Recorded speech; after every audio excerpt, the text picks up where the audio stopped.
ایک زمانے کی بات ہے، ایک خوبصورت سلطنت میں ایک نہایت قیمتی جادوئی تاج تھا۔ لوگ کہتے تھے کہ یہ تاج صرف اسی شخص کے سر پر چمکتا ہے جو سچا، بہادر اور رحم دل ہو۔ اس سلطنت کے بادشاہ کے دو بچے تھے، شہزادہ کامران اور شہزادی مریم۔ بادشاہ بوڑھا ہو چکا تھا۔ ایک دن اس نے اعلان کیا، میرے بعد جو بھی اس جادوئی تاج کا اصل حقدار ہوگا وہی سلطنت سنبھالے گا۔ شہزادہ کامران بہت مغرور تھا، اسے یقین تھا کہ وہی بادشاہ بنے گا کیونکہ وہ لڑکا تھا، مگر شہزادی مریم نرم دل، سمجھدار اور غریبوں کی مدد کرنے والی تھی۔ محل کے نوکر، بچے اور جانور بھی اسے بہت پسند کرتے تھے۔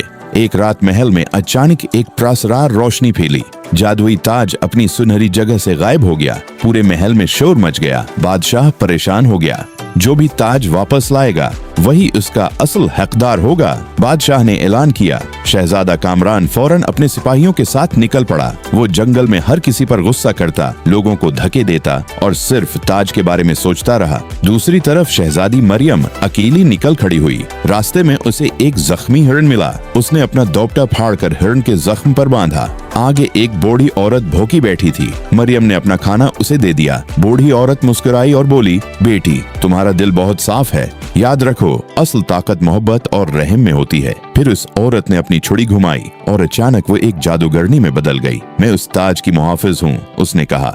میں دیکھنا چاہتی تھی کہ اصل حقدار کون ہے۔ جادوگرنی نے شہزادی مریم کو ایک خفیہ غار کا راستہ بتایا جہاں تاج رکھا تھا۔ غار کے اندر اندھیرا تھا اور دیواروں پر عجیب آوازیں گونج رہی تھیں، لیکن مریم نے ہمت نہیں ہاری۔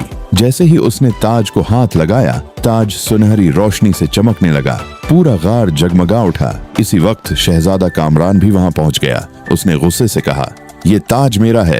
اس نے تاج چھیننے کی کوشش کی، مگر تاج اچانک بھاری ہو گیا اور اس کے ہاتھ سے گر پڑا۔ پھر تاج خود اڑتا ہوا شہزادی مریم کے سر پر آ گیا۔ ایک نرم آواز گونجی، اصل حقدار وہی ہے جس کے دل میں محبت، سچائی اور رحم ہو۔ بادشاہ کی آنکھوں میں خوشی کے آنسو آ گئے۔ اس نے شہزادی مریم کو گلے لگا لیا۔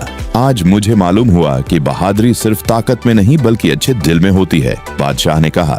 اس دن کے بعد شہزادی مریم سلطنت کی سب سے پیاری ملکہ بنی۔ وہ ہمیشہ غریبوں کی مدد کرتی اور اپنی رعایا سے محبت کرتی تھی۔ لوگ خوش تھے کیونکہ انہیں ایک انصاف پسند اور رحم دل حکمران مل گئی تھی، اور یوں جادوئی تاج کو اس کا اصل حقدار مل گیا۔